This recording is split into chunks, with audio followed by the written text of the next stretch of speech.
14절 말씀입니다. 하나님 말씀은 요엘 2장 13절에서 14절 말씀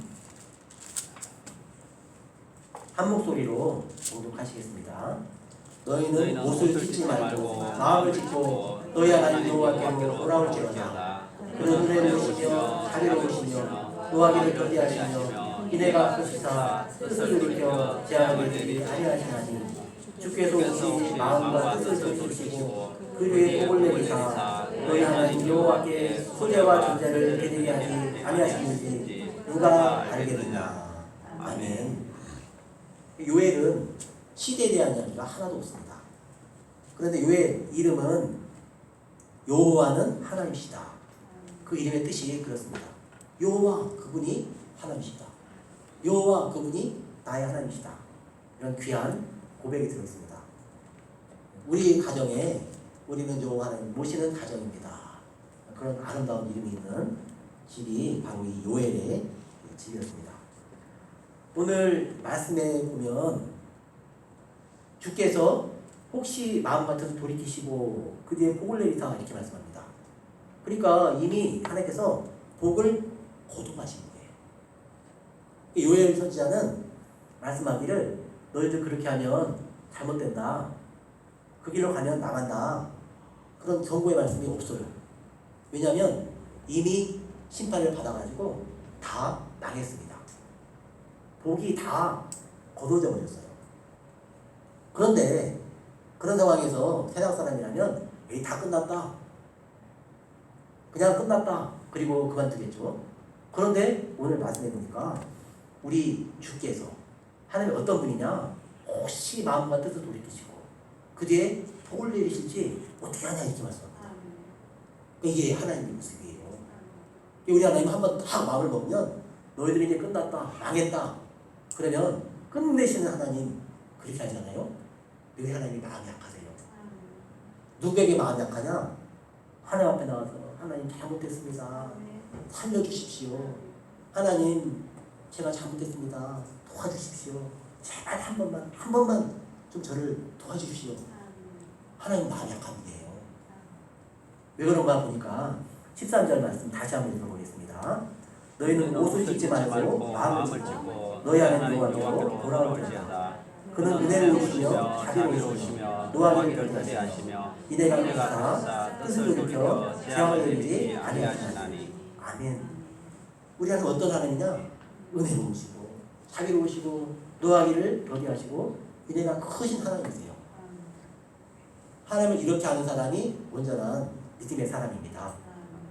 근데 가끔은 어떤 사람은 구약성경을 잘못 읽어가지고 하나님은 깡패 같다.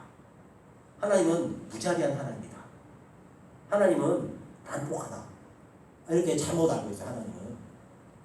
우리가 아는 하나님은 요엘 선지자가 하나님처럼 우리의 연약함을 우리의 죄 가운데 허덕임을 보시고 은혜로우시고 자비로우시고 노하기를 더디하시고 이내가 크신 하나님입니다.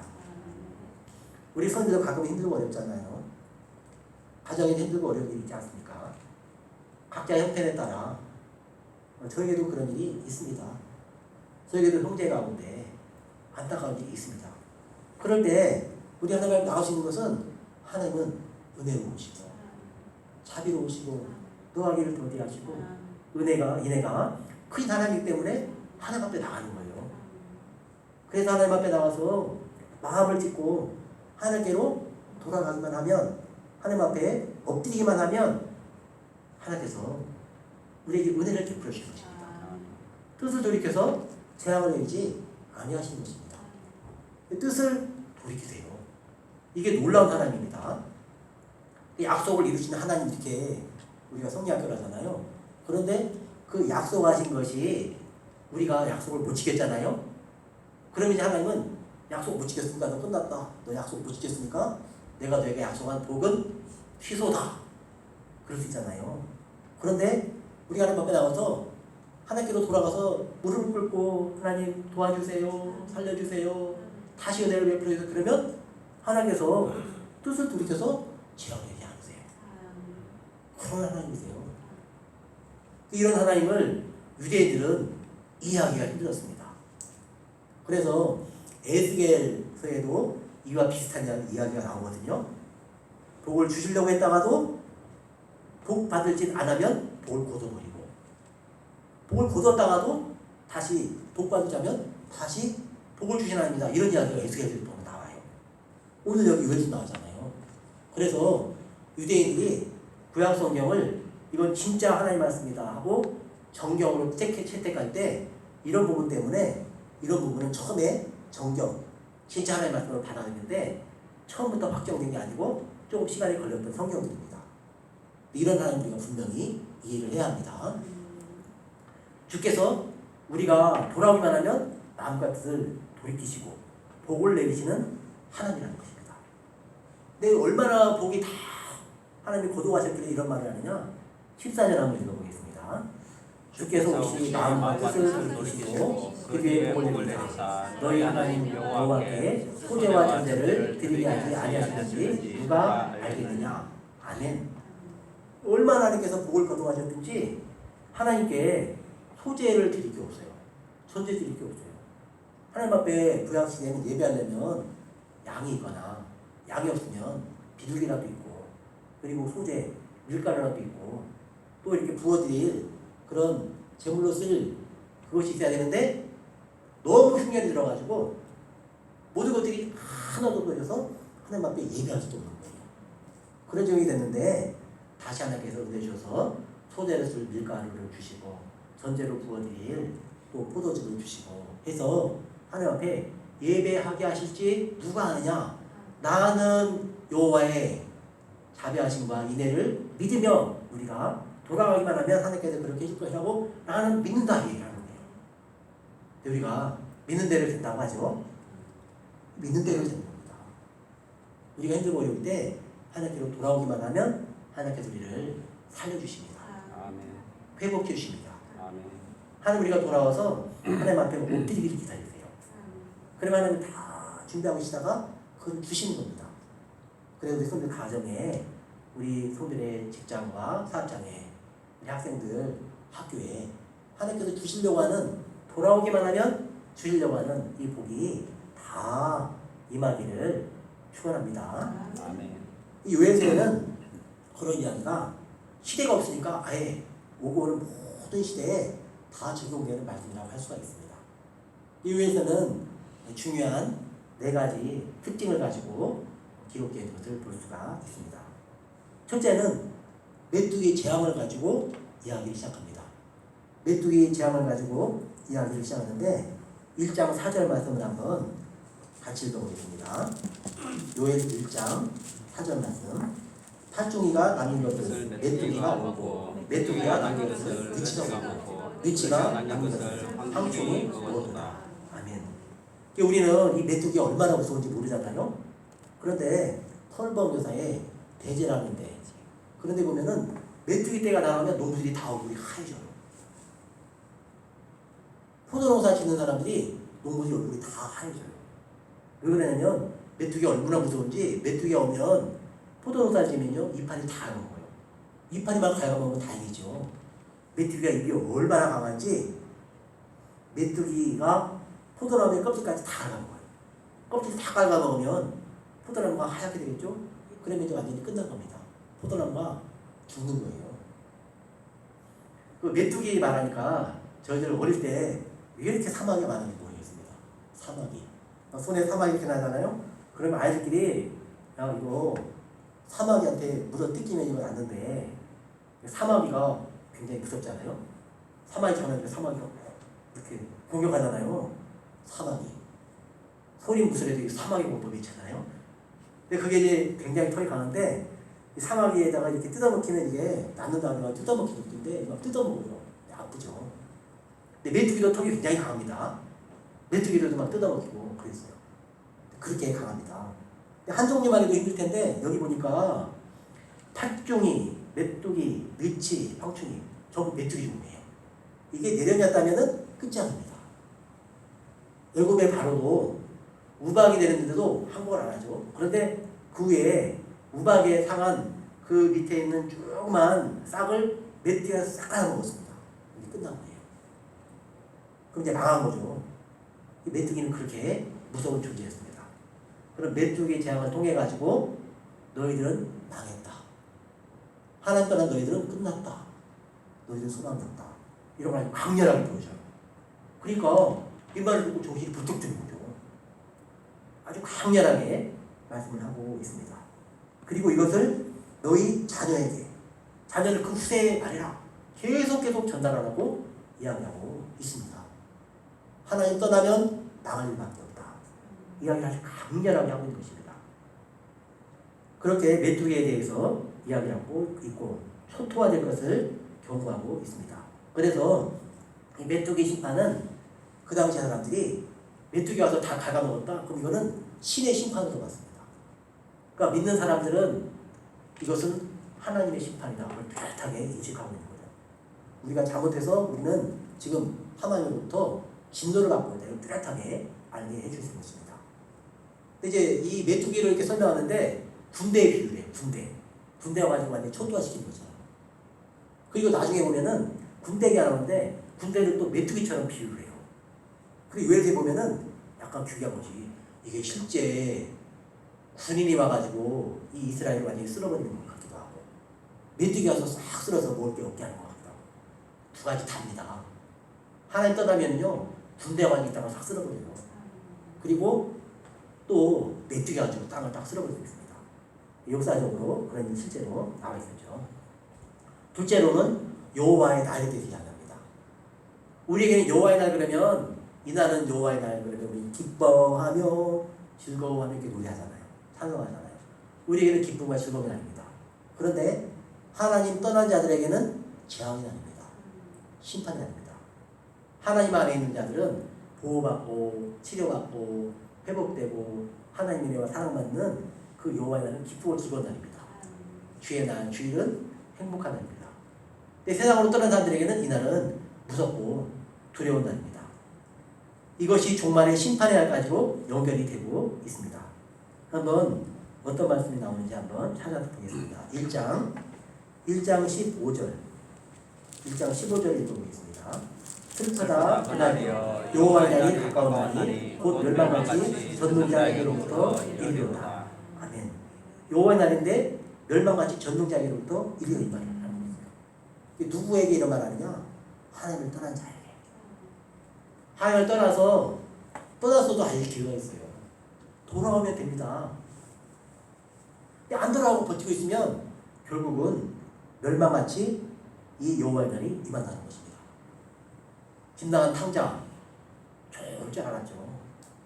근데 돼지 옆에서 돼지 눈치 보면서 돼지 먹이고 배째로 있지만 돼지는 배부르게 먹는 그거를 주인이 너 먹지마.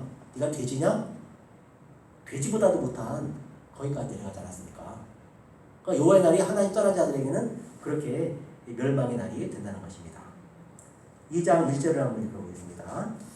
시온에서 나팔을 불며 나의 거룩하다면서 동고의 불을 질러 이 땅 주민들로 다 떨게 하시니 이는 여호와의 날이 이르게 됩니다. 이제 임박하였으니 2절 읽어보겠습니다. 곧 어둡고 깜깜한 날이요 짙은 구름이 덮인 날이라 새벽빛이 산꼭대기에 덮인 것과 같으니 이는 많고 강한 백성이 이루어집니다.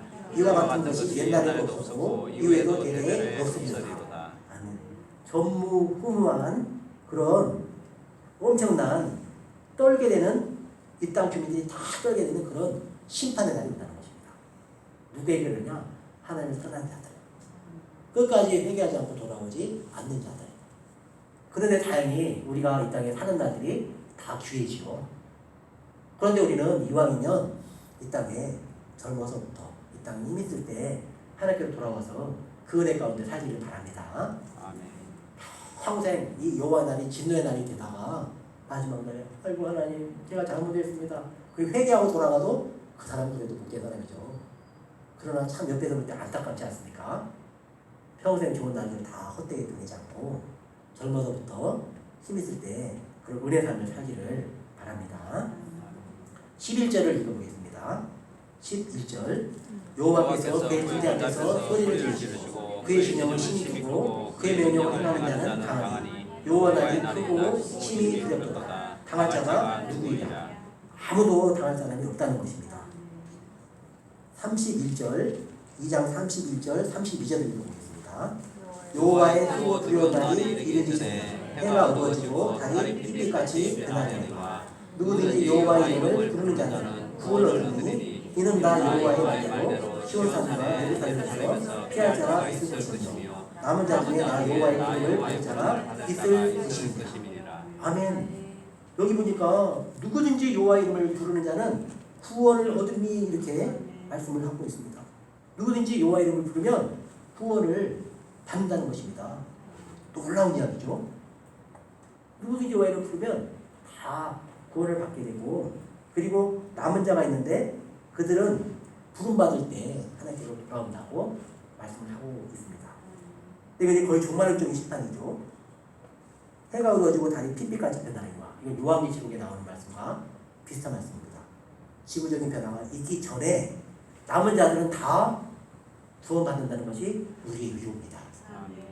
우리 성도님들 사랑하는 가족들을 위해서 기도할 때 이런 말씀을 붙드시기 바랍니다.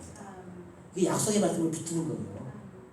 하나님, 제가 이렇게 예수 믿는 믿음을 갖게 된 것은 내 주변에 있는 사랑하는 이들도 함께 구원받도록 나를 보내신 거 아닙니까?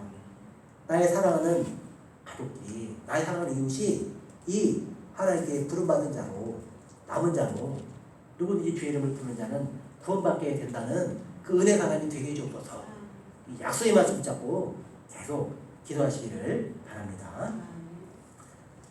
3장 14절 15절 말씀만 읽어보겠습니다.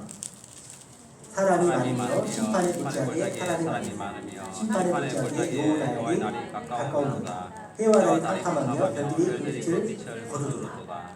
그것도 종말론적인 심판이라고 하고 있죠. 끝까지 하나님 떠나면, 돌아오지 않으면 심판받고 최종적 심판은 지옥입니다. 그래서 그렇게 되지 않도록 지금 계속 돌아오고 있는 거죠. 그리고 이 요엘 선지자에서 굉장히 중요한 것은 회개를 말합니다. 회개. 저는 한국교회를 돌아오면서 요즘에 목사님들이 대통령은 하야 그렇게 있잖아요. 근데 교회가 지금 빛을 잃었는데, 교회가 세상 사람들이 볼 때 빛이 아닌데 이를 어쩔고, 그래서 굉장히 많이 아파요. 전도하는 분들이 가끔 글을 올립니다. 수원에 사시는 동기 목사님이 글을 올렸어요. 오늘은 전도하는데 날이 너무 더웠습니다. 그런데 더운 것보다 더 힘든 것은 젊은이들의 냉담한 반응입니다. 소가 닭 보듯이 지나갑니다. 마음이 아픕니다. 기도가 많이 필요합니다. 그렇게 써놨어요. 젊은이들이 교회에 대해서 노골적인 적대감을 품고 있습니다. 이게 왜 그러냐면 맥락이 여러 가지겠죠. 그들이 하나님을 몰라서 그럴 수 있겠죠. 근데 제가 해석하는 맥락의 하나는 교회가 교회에 다 와야지, 교회 낫지 못하면서 뭐 하나님들하고 하느냐, 니들이나 똑바로 해라, 그런 관점이 강한 거예요. 그러니까 그 젊은이들한테 저는 사실은 미안한 마음이 있어요. 교회가 제대로 빛을 발하지 못한 거예요. 그들에게 사랑과 은혜를 인도하지 못한 거예요. 그게 너무 안타까워요. 저는 이제 시간이 없으면 인터넷 뉴스를 봅니다. 그저께 KBS 9시 뉴스 혹시 보셨습니까? 서울에 있는 대표적인 사랑의 교회. 교회가 그 지역이 되면 법정에 가도요, 우리는 상관없다. 우리 교회는 어마어마한 법관들도 많으니까 대법정에 가서 우리가 이길 수도 있다. 그 정도의 교만한 생각을 가지고 있는 거예요. 우리가 잘못됐습니다. 회개하면 좋으련만 도저히 교회를 못 쳐버린 거지. 그리고 세상 사람이 볼 때 저게 교회야? 그러는 거예요. 그래서 저도 목사로서 그런 마음을 가지고 있는데, 목사님들이 막 그 교회에 대해서 비난하는 보면 저희 사탄들이 막 그러는 거예요. 우리가 잘못해놓고 그 잘못했다고 하면 사탄이라고. 그러니까 그 사람들 구원의 길을 가로막는 거 아닙니까? 교회가 좀 손해보면 어때요? 사람 살려야죠.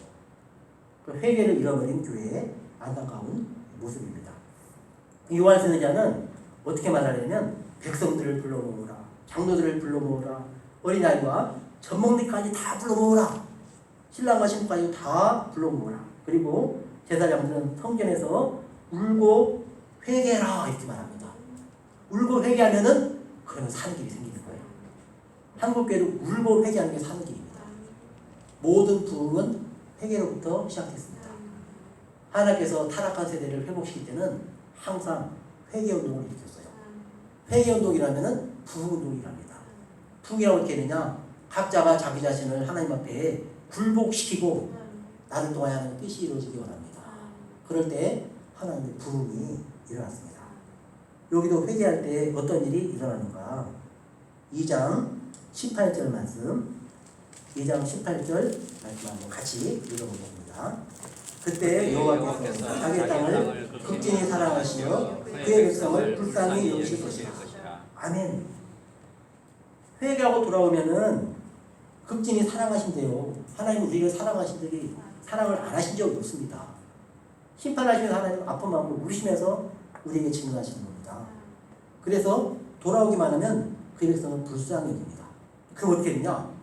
아까 메뚜기가 다 떠나고 포도나무가 다 힘을 얻어서 싹을 내고 푸들매가 맺히고 계속 풍성이 거두는 은혜를 베풀어주고, 그래서 다시 성전에서 예배할 수 있는 소재와 전제드릴 수 있는 그런 모든 곡물이 다시 채워진다는 것입니다.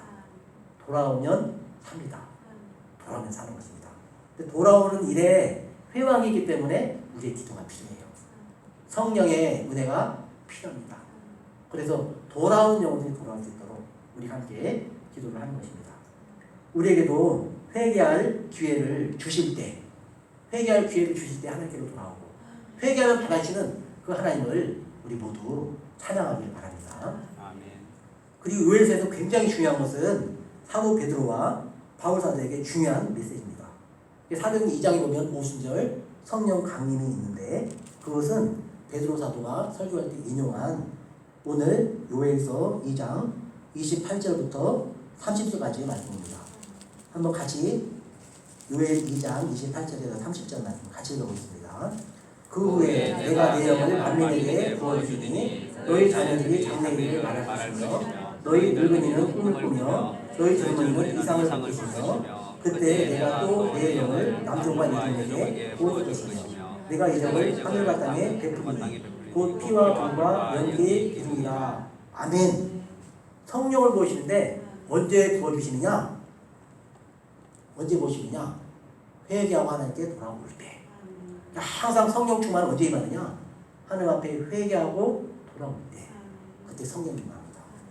그 우승들도 항상 기도할 때 하나님 앞에 감사합니다. 감사 기도를 많이 하시기 바랍니다. 그리고 회개를 많이 하시기 바랍니다.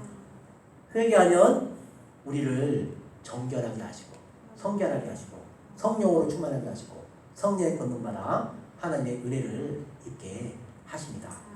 그 은혜 가운데 성령의 충만을 받아 하나님께로 돌아오면 다 살려주시는 그 은혜 가운데 우리의 삶이 더욱더 하나님의 은혜로 아름답게 씌워지는 은혜가 있게 하셔서 함께 하나님의 은혜 가운데 사는 우리 모두가 되시기를 바랍니다.